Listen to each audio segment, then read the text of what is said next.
Assalamualaikum warahmatullahi wabarakatuh.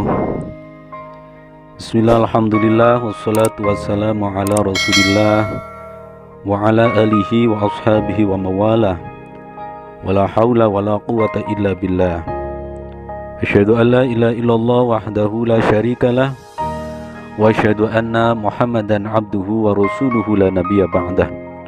Allahumma salli wa sallim ala sayyidina Muhammad wa ala alihi wa ashabihi ajma'in. Subhanaka la ilma lana illa ma 'allamtana innaka antal alimul hakim. Kaum muslimin yang dirahmati Allah Subhanahu wa ta'ala, apa yang membuat Anda dan kita semua masih betah menjalani hidup? Jawabannya adalah karena kita memiliki sesuatu yang ingin kita capai, yang kita cita-citakan.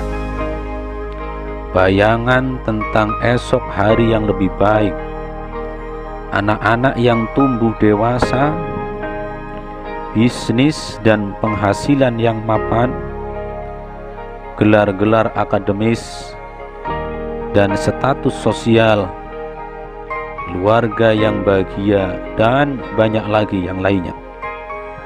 Atau orang menyebutnya dengan harapan.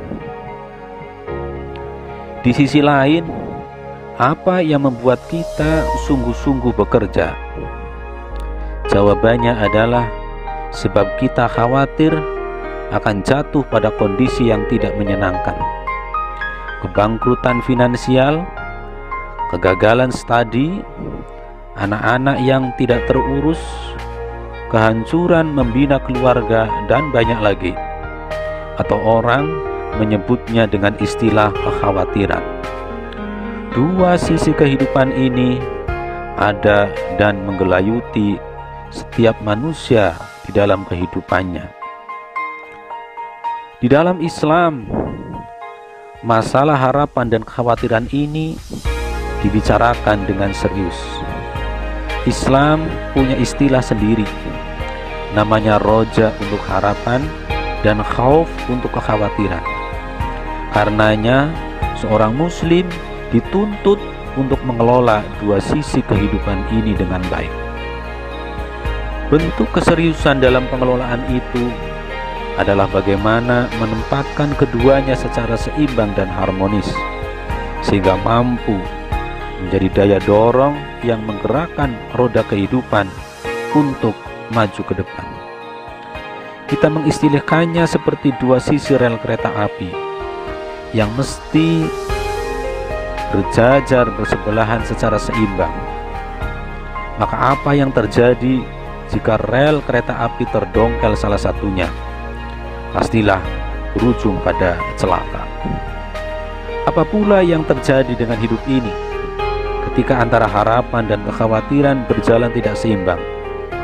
Ketika khauf, kekhawatiran, dan roja, harapan tidak melangkah selaras, maka yang terjadi adalah ketimpangan. Lihat bagaimana Al-Quran menggambarkannya. Orang-orang yang berlebihan dalam berharap atau optimis, mereka akan terjebak pada kesombongan dan merasa aman dari murka Allah. Nah, orang yang merasa aman dari murka Allah adalah tergolong orang-orang yang merugi. Fala ya'manu makrallah illal qaumul khasirun. Sebaliknya, orang yang berlebihan dalam khauf atau kekhawatiran, mereka akan menjadi frustasi dan putus asa. Orang yang berputus asa dari rahmat Allah juga tergolong orang-orang yang kafir. Innahu la yai'asu mir rauhillah illal qaumul kafirun. Sesungguhnya tiada berputus asa dari rahmat Allah melainkan kaum yang kafir. Itulah sebabnya Al-Quran menceritakan tentang surga dan neraka secara seimbang sebagai simbol dari harapan dan kekhawatiran. Di dalam Islam pula level harapan yang paling tinggi adalah masuk surga dengan ridho Allah Subhanahu wa Ta'ala. Inilah harapan tertinggi seorang muslim. Untuk itu ia layak mengorbankan banyak hal, dan tentu saja salah berharap hal-hal yang bersifat manusiawi sebagaimana tersebut di atas. Tapi yang paling tepat adalah bagaimana menghubungkan harapan-harapan duniawi itu dengan keridhaan akhirat.